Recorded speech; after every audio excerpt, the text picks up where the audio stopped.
On this, let's now talk to Phyllis Bennis. She's director of the Institute for Policy Studies, joining me live now in Washington. Well, we've heard from our reporter there that Israeli ground forces are on their way towards Gaza. What are the chances of an all-out war, as we saw back in 2008?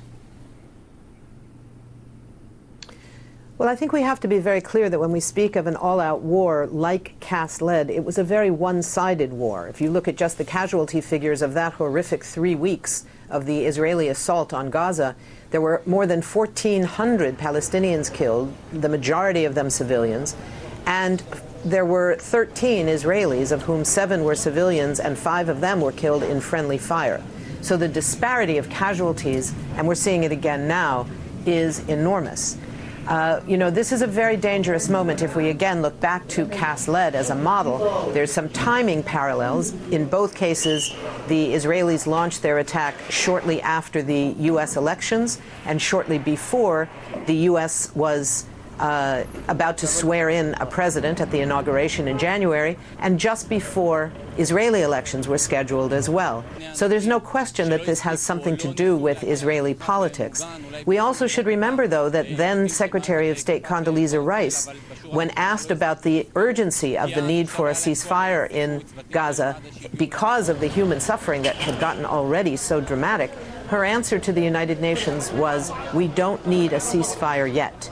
That remains her legacy, and I hope that Susan Rice and her colleagues at the State Department do not take up that same claim, but in fact recognize the need for an emergency, urgent ceasefire right now, even as we look at the need to deal with this in a broader context, the context of ending the occupation of Gaza that takes the form of the siege through which Gazans are surrounded by the Israeli military. But we are at the moment seeing Obama backing the Israelis very publicly, when before his re-election he actually distanced himself from Prime Minister Netanyahu, didn't he?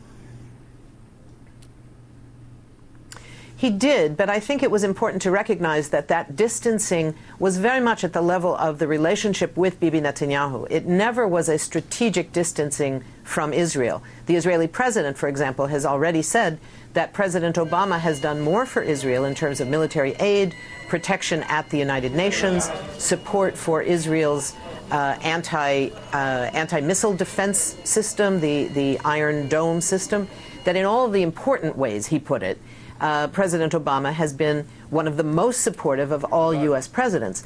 There was a personal dispute that remains, and I don't think this is going to change that.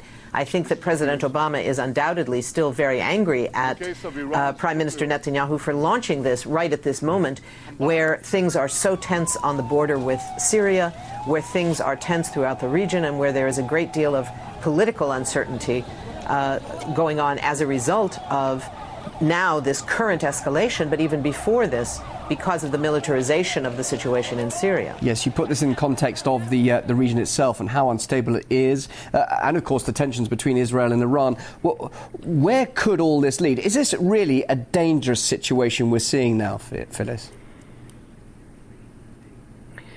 It's very dangerous. I don't think it's dangerous in the sense that this is going to become a ground war in which other countries surrounding Israel and Gaza, Israel and Palestine will necessarily join in. I don't see that. I don't think that the Egyptian government is going to send troops to defend Gaza, for instance. But this is going to lead to even greater political instability in the region. It's going to result, first of all, in enormous human cost to the people of Gaza, who since 2008 and 9, Operation Cass led, have been able to rebuild very, very little of what was destroyed in that operation, in those 3 weeks of assaults. Very little has been able to be rebuilt. Gazans still do not have electricity 24 hours a day. It's still only on for a few hours. If the bombing this time goes after the electrical generating plants again, as it did 4 years ago, it will be another period of years before that could be rebuilt. So there's a devastating human impact.